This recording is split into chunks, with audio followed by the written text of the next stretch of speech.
Thank you, Ariel. Sorry. Great. Okay, so I realize that I'm the one standing between you and the lunch, so I will try to be brief. And this work is related to like how can you use flashbots or private pools to mitigate front-running risk and MEV. So it's really to some of the tools that we have seen already during the day, and that's joint work with Rizeja and Yerang. Sorry. Let me briefly describe the blockchain infrastructure. I think we have already seen from the previous presentation how blockchain works, but just a brief recall is you have users who are submitting transactions and then validators who are providing a service to these users, and therefore they want to be remunerated for the service they are providing. So if you would like your transactions to get execution priority, if you like to be executed first, then you would better attach a higher fee to your transaction, because when the validators are selected to construct the block, they will pick these transactions and append them in the block in decreasing order of fees. So that's what a rational validator would do. But I mean, public blockchains, transactions are publicly observable, and they are observable and while they are pending in the memory pool of this validator. So you submit these transactions, before they are selected for execution, they are standing in this public mem pool. Everybody can see this transaction. As a result, you could use this information that you have before the execution and try to exploit it at your advantage. And one of the main problems that we see with public blockchain is exactly this problem, that there are many front-running attacks which generate the so-called maximal or minor extractable value that I will discuss. So here you are seeing a snapshot of how a transaction pending in the mempool looks like. You see everything. You see what is the gas price, which is the fee that the user wants to bid in order to get this transaction executed. You see from which digital address to which digital address it's going, and you see also what is the value. So you have a lot of information which is publicly available. So now, what is what is a front-running attack, or what is the front-running risk? In a summary, it can be visualized using this picture. So essentially, suppose that, I don't know, Ariel is submitting a transaction and is bidding $2 as a fee. Then what I can do is I can observe what is going on in the mempool. I see that Ariel is submitting a transaction to swap, let's say, a Bitcoin for an Ethereum token. And then I can place an equal transaction or even a larger order to swap Bitcoin for Ethereum so that I can execute at the price that Ariel should have executed. So I executed this price, then after my transaction is executed, the price will clearly go up. And as a result, when it's Ariel's turn to execute, he will basically execute this transaction at a higher price. So he's losing from the fact that I have front-run him. I basically executed before him. And then what I can do is I can back-run, so I can sell, I can execute a reverse transaction after he has executed his own transaction. So who won and who lost? I won from performing this attack because I front-run and back-run. I sandwiched him between this transaction, and he lost the value because he has not been able to execute at the price that he should have executed. Okay, so this is like a significant problem, which is basically plugging the Ethereum blockchain. We had a Columbia Ethereum blockchain event last in November, and this was identified as the main source of concern for the adoption of smart contract and services on blockchain. In fact, we have looking at the data, we have found that 95% of Ethereum blocks are containing front-runnable transaction. And each transaction is costly. On average, it costs 0.2 Ethereum, which is approximately, one Ethereum is $2,000, so this is $400 per transaction, which is a non-trivial amount. And this is the direct cost. But I think another point that we are highlighting in this paper is also the indirect cost, which comes from the fact that there are a lot of allocative inefficiencies. The fact that a lot of block space is being used instead of being allocated to transactions which carry private value, it's being allocated to transactions which are just front-running, so which are taking wealth from one user and distributing it to another user, right? And not to say that the fees that are appended to these transactions are going up a lot. So there is a large transaction cost that is increasing more and more because of these front-running opportunities. So one solution that has been presented in order to bypass this problem has been the introduction of private pools. So one of the companies, which has also been mentioned in one of the previous presentations, is called Flashbots. And what they do is they create essentially private off-chain parallel channels. So the idea is that instead of you as a user to submitting a transaction through the public mempool, you basically submit your transaction directly to the validators, right? So you go to this private pool service. So I send my transaction, let's say, directly to Robert, for example, and he will be able to observe this transaction, but nobody else except for him will be able to see my transactions, right? So this is basically an analogous, I mean, I don't want to make a direct analogy to the dark pools in market microstructure, but it's a similar idea. Only those who are monitoring this private pool will be able to see the transaction. So what is the hope? Why was this proposed by Flashbots? The idea is that they wanted to mitigate this front-running risk, because if I submit my transactions directly to the miner, to the validator, then who can front-run me? Me, the user, the arbitrageurs which are spying on the mempool will no longer be able to do that, because this transaction is private. It's only observed by the validator who is monitoring the private pool. So only the validator could front run me, but typically they have very little incentive because they would be slashed from the mechanism if they are found to do so. So let's say in this paper we're assuming that the validators who are monitoring these private pools are not front running the users, and therefore one would expect that this solution might reduce front running risk and also reduce the priority fees which are billed by the users. So that's at least the idea. And now what we are doing in this paper is to really say, okay, the technology is available, but will this technology be useful? Like in the sense that, will it solve the problem, right? Will it be able to mitigate front-running risk? Will it be able to lead to an allocative efficiency? Will it be able to allocate block space to transactions which carry value instead of transactions which are just distributing wealth without introducing any welfare gain? And well, we want to answer the question also whether or not these private pools created by Flashbots are enhancing welfare. So essentially, we take the technology as given and we are asking the question, okay, will it achieve the intended purpose? So it's like really a positive analysis of the mechanism. So in order to solve this problem, we construct a model, and the model is like consisting of 3 periods. So this is the simplest possible model that can deliver, in our view, economically meaningful insights. We have 3 periods and we have 3 agents. There is a continuum of homogeneous and rational validators, which means these are positive the validators who are maximizing their profit. They want to maximize from the fees earned by those users who submit transactions through the block. Then we have 2 types of users. There is a front-runnable user, a user who can be front-run when he submits a transaction, and there is a discrete set of users which cannot be front-run. For example, we can think of these users as users who are making a payment. So if you are making a payment from one address to the other, you are sending some Bitcoin payments, you cannot be front-run, right? What value would you be losing? It's only if you are trading on DeFi that you can be front-run. And then we have 2 competing arbitrageurs, also called front-runners, who are trying to exploit this front-running opportunity, and who gets the right, who is able to exploit this opportunity first will be able to earn all the value.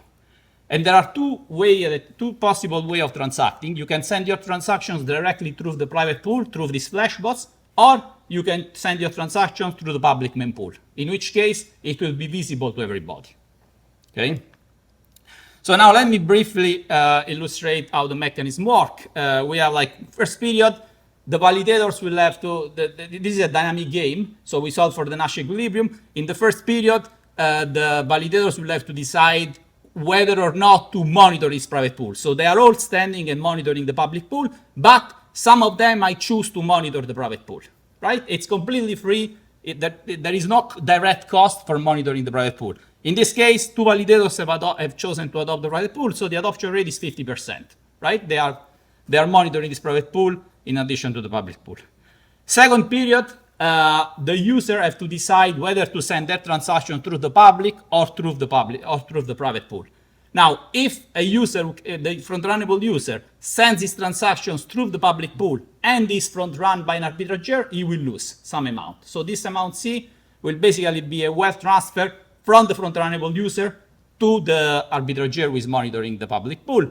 And then there are other users who are not front-runnable, who have to decide whether to send their transactions through the public or through the private pool. So these users do not care about being front run. So as we will see in equilibrium, they will always choose to go through the public pool. Third period is when the front running opportunity can be exploited. So these arbitrageurs are monitoring the public pool. With some probability, they will be able to detect this opportunity, and if so, they will exploit the user. And if they are able to, the arbitrageur who is able to exploit the user will gain this amount C from the user. Now, this basically this shows that there is a lot of competition because, I mean, it's only if you are able to exploit this opportunity first that you will get the profit. If you are second, when the opportunity is front running, opportunity has already been exploited, you get zero, you get nothing. Okay, so now what is the rule of the protocol? The rule of the Flashbot protocol is the following, that if you are a validator who is on the private pool and you are constructing a block, you should first append all transactions that have been sent through the private pool. These have the priority. You can choose, I mean, first you will choose the transactions and you can order them from the one with the highest fee to the lowest fees, but even if you have a transaction which has a higher fee submitted through the public pool, you will still not be able to append it in the block unless you have already appended all transactions sent through the private pool. So private pool transactions have priority of all other transactions. Then if you have extra space left, for example, your block has capacity B, then the remaining B minus K transactions will be allocated from the public pool in decreasing order of fees. So that's basically showing what is the execution priority. Now, if you are in the public pool, then you face no execution risk because all validators on the public pool. So whoever validator is selected, it will be able to take the transactions and append them to the public pool, to the blockchain. But if you are on the private pool, you face some execution risk. Why? Because suppose that the validator who gets the right to update the ledger is the blue validator who has not chosen to monitor the private pool. So then you will not see your transaction. So even if you have submitted through the private pool, your transaction will not be executed because the validator has not seen it. So somewhat, this is the risk that you face if you go to the private pool. Unless all validators are monitoring this private pool, then you will be exposed to this execution risk. So then, what is the trade-off that is faced by front-runnable user?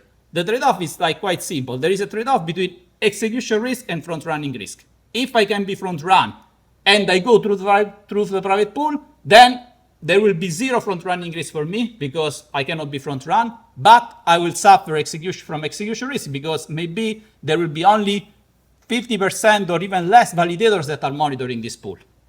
On the other hand, if I go through the public pool, then I will be exposed to front-running risk. So in equilibrium, what we find is that depending on alpha, if alpha is large, then it means that all validators have adopted the private pool. Then I have very limited execution risk. As a result, I would choose to go through the private pool. But if alpha is small, which means that, let's say, only 1% of the validator has chosen to monitor the private pool, then I would say, okay, maybe I will submit my transaction to the public pool. I know that I can suffer from being front run, but at least if my transaction is selected, it will be executed. I don't have to wait long time. So that's the main trade-off that is faced. So the equilibrium that we find is basically depending on what is the cost of being front run. If the cost of being front run is large, so if you lose a lot from being front run, then what happens is that you will only submit through the private pool, right? If there is no private pool option, you as a front-runnable user will not submit. As a result, in the Nash equilibrium, we find that all validators will choose to join this private pool because they want to capture the transaction from this front-runnable user.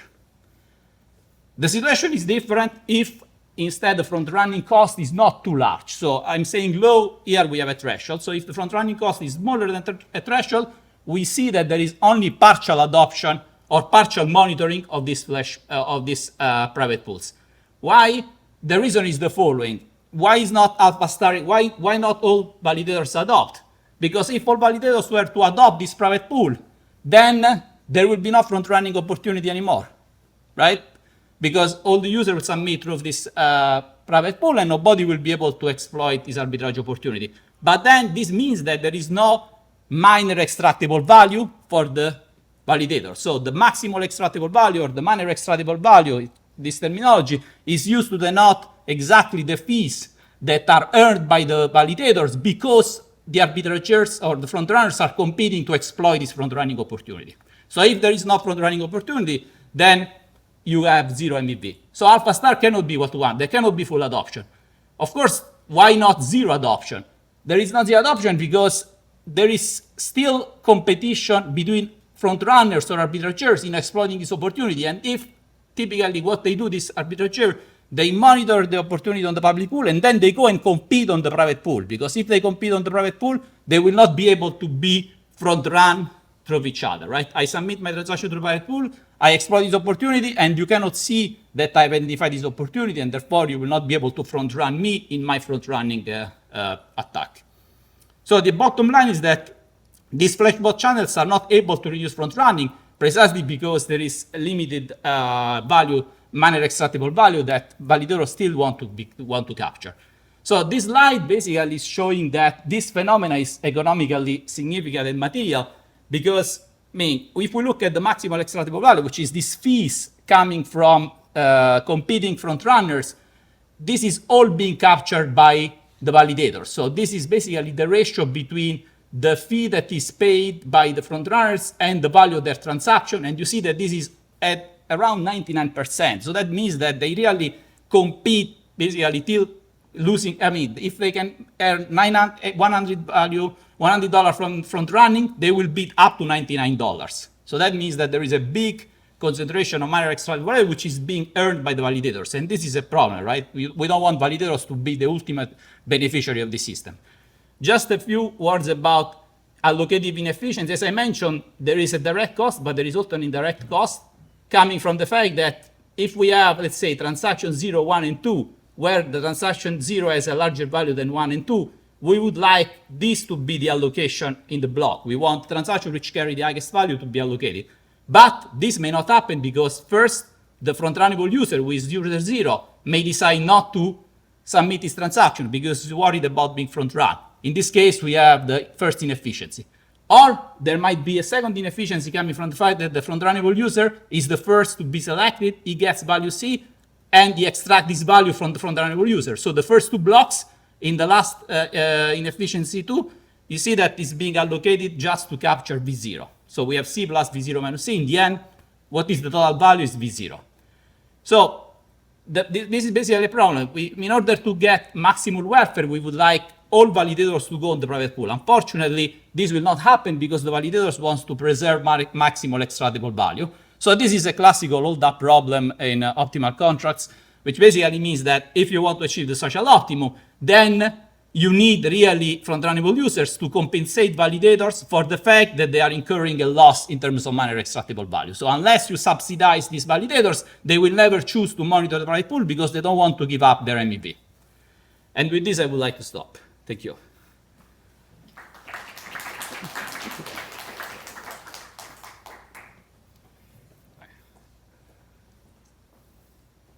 Thank you very much, Agostino. Any questions?